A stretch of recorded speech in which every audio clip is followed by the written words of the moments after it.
We are joined now by two-time Super Bowl champion Bryant McFadden. Two-time. And you're going back because you are one of the main analysts here in New Orleans for CBS Sports HQ. We cannot wait to see you out there. Speaking of heading out there, you've done this before. You've gone to Super Bowls as a broadcaster many times. Do you get those same feels? Like, coming back at you that you felt when you win as a player? I'm sure it's from a different perspective, of course, but what are some of the feels that you get that are very similar that kind of take you right back to the big game as a competitor? The biggest similarity with my feelings getting ready for the Super Bowl is just the excitement. Just the excitement. I remember growing up, watching football faithfully, and every Super Bowl that I watched as a kid, I was overly excited. And then when I finally got an opportunity to play in my very first Super Bowl, I just had a moment of just reminiscing, going back in time and just remember the excitement that I felt. And that all came to life for me with a helmet on, just the excitement. So now, clearly far removed from the game, but being a part of the media and always attending these Super Bowls, no question, that excitement feeling always surfaces weekend and year in and year out. Yeah, the week of the leading up to the game, it's hectic. It's media day. There's media all over the place. Obviously, I guess they call it opening night, happened last night with all the media. Man, when you kind of look at what media day of the Super Bowl has become, is it kind of see how crazy the circus of it is now? Yeah, it's a big event. I mean, if you look at the National Football League in totality currently compared to what it was decades ago, everything has intensified in terms of the games you see, right? Being able to watch football in so many different from so many different avenues. When you look at the prime time games, Thursday night games, you're looking at what they did this year in Christmas. So everything has intensified. So it only makes sense if you're talking about the biggest game here in our country, the Super Bowl. The media, the ramifications of those things will definitely be at an all-time high. And I love it. I love an opportunity to see these guys in a different element, because oftentimes we only see these guys doing two things, either tackling or making plays offensively. But now sometimes in terms of media night, you get a chance to hear them answer questions that are not all football related. And you kind of get a good indication of who they are outside the person that wears the helmet. Yeah, and then all of a sudden, like the players go through this all week, and it's just like nothing they've ever experienced before, especially if it's their first Super Bowl. Then they got to step on the field and play a game. And I know you guys are used to, as professional athletes, loud crowds, the adrenaline going. You can kind of slow all that down. But I get the feeling at first the Super Bowl is kind of a different beast. How long does it take? How many series, how many plays does it take as a player to finally kind of calm down when you're in the Super Bowl and just start playing football to your capabilities? For my first Super Bowl, which was my rookie year, I was a deer in headlights, honestly. I was like, wow, I'm actually playing in the Super Bowl. And if I'm not mistaken, guys, I think Aretha Franklin sung the national anthem. And when that happened, oh my goodness, all kind of vibes were going through me. And it took a while for me to get acclimated. I'll say a full quarter for me personally, because I would just, like I said, I was a deer in headlights. My rookie year, only thing I knew was participating in the Super Bowl. So I knew how big the moment was, but I thought it was something that would happen every year.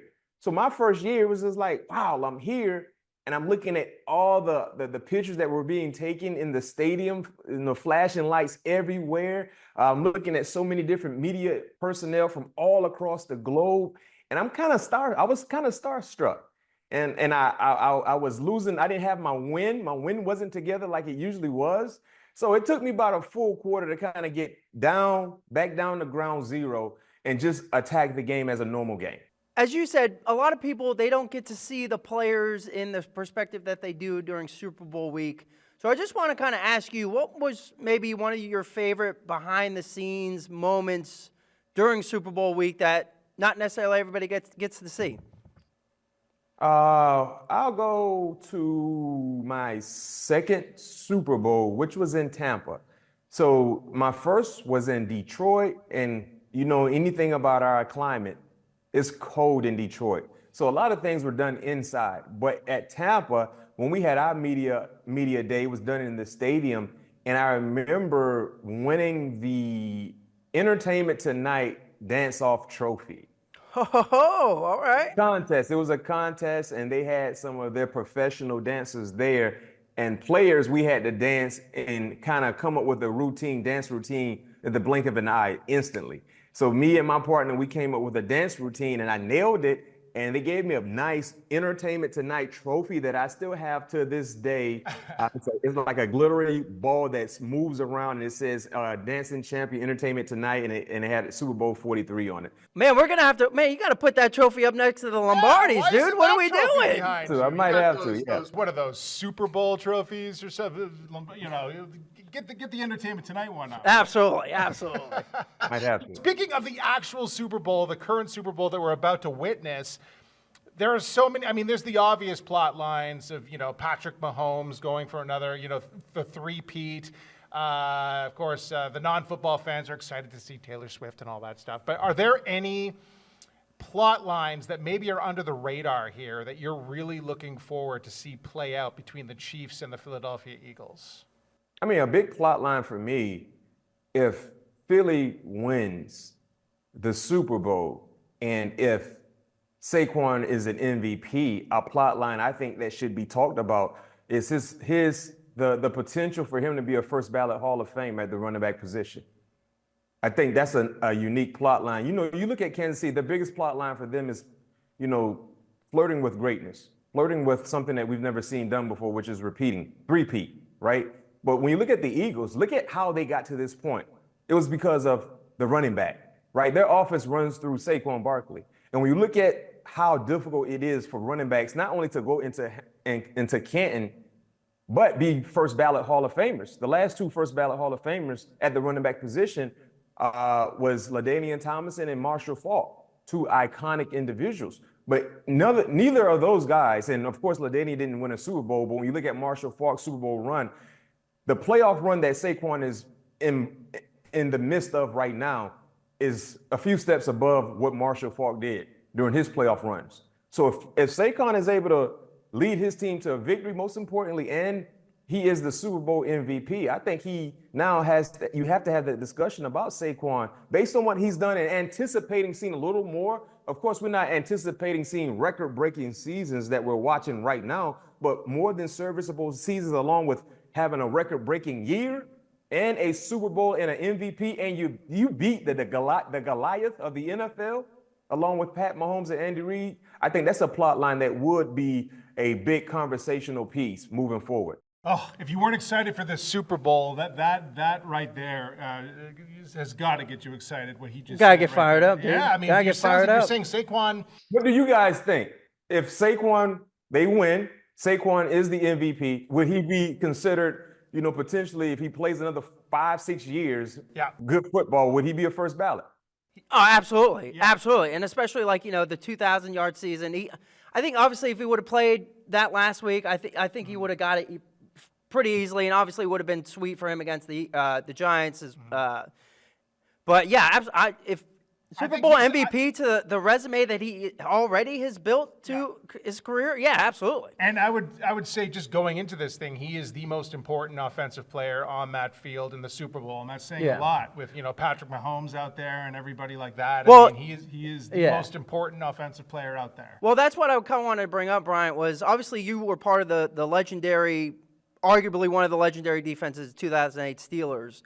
When you look at Saquon, what does Kansas City necessarily have to do to not necessarily slow him down, because it's tough to do that alone, but contain Saquon enough where he doesn't make that difference in the game? You can never allow the sense of urgency to leave you when you're playing against Saquon Barkley. He is like Chris Johnson in Saquon Barkley's body. Like, he can easily turn a 5-yard run into a 70 and no one can catch him. I don't care if you have an angle on Saquon, no one can catch him. We've yet to see that. So when you're playing against Saquon, number one, you have to be gap sound for 4 quarters. So it's almost like you got to play 5 quarters against Saquon Barkley, because the one time, guys, you take your foot off the gas, either physically or mentally, he will exploit that, and he can snatch the momentum away from you instantly, and now is in favor of the Philadelphia Eagles. We've seen that. If you look at what happened in the Rams playoff game, right, a few weeks ago, that game was pretty close. Saquon blew it out of the waters. If you look at what happened in the NFC Championship game, heck, the very first play after everything that Washington did the first drive that led to 3 points, they were able to convert third downs, move the chains, of course, settle for 3 points. You're like, okay, we got points on the scoreboard. Let's kick the ball off.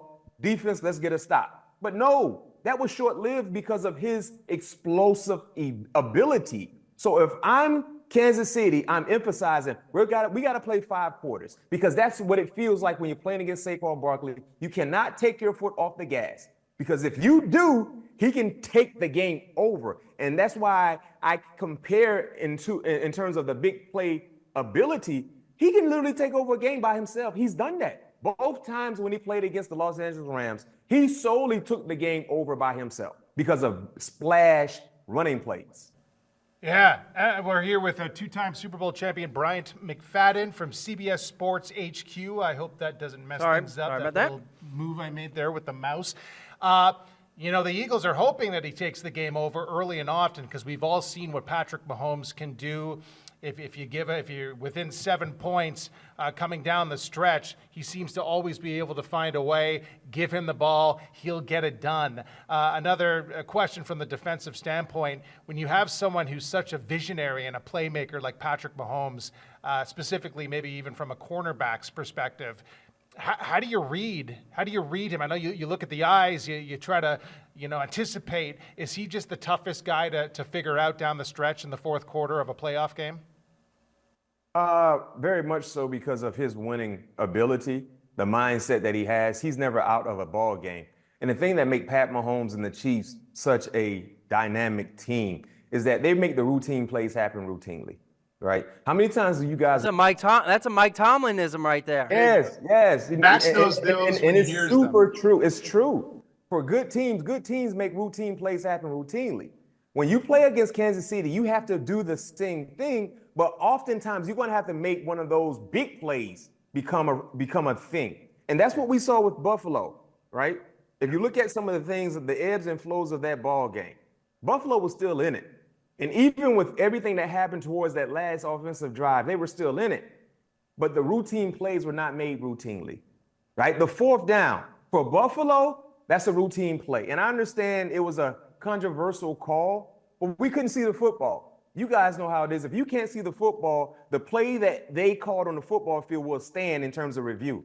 But those are routine plays that we saw from Buffalo with Josh Allen, a la quarterback sneaking. Then you look at the Dalton Kincaid missed catch. It was a difficult catch, but when you're playing against Kansas City, you got to make those plays. You have to, because one thing we know about Kansas City, they do not beat themselves. So you literally have to beat them. I talked about playing against Saquon Barkley for 5 quarters. You got to play against Kansas City for 5 quarters also, because when you finally think you have them, they come back and they show you do not. So you got to make the routine plays happen routinely for 4 quarters. And not just on the offensive end, guys, defensively. How many times have you seen when teams play against Kansas City, a simple out route has been completed, the defender doesn't make the tackle. Now that offensive player goes out and get an extra 10 yards. Those are things you cannot allow to happen often when you're playing against Kansas City, because they will make you pay for them. Well, thank you so much, Bryant McFadden of CBS Sports HQ. We're looking forward to seeing you down in New Orleans. What are you looking forward to besides the game and talking to the players? And I know you love your job as a broadcaster. Is there anything about New Orleans that you just can't wait to experience? The food. Yeah, the food. Some gumbo? Yes. Yeah, I hear you. I'm not a big gumbo guy because I'm not a spice guy. I have a toddler's taste bud. Yeah. Hey, don't feel bad. Me too. Yeah, everything else. New Orleans, man, they have some real great food there, and I'm looking forward to that outside of the game, of course.